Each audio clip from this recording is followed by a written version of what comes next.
తెల్లవారే వెలుగు రేఖలా పచ్చ పచ్చ పచ్చి మట్టి బొమ్మలా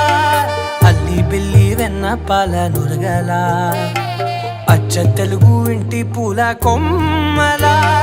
దేవదేవుడే పంపగా ఇలా దేవతే మా ఇంట అడుగే పెట్టెనంట బ్రహ్మ కళ్ళలో కాంతులే మా అమ్మలా మా కోసం మళ్ళీ లాలి పాడేనంట.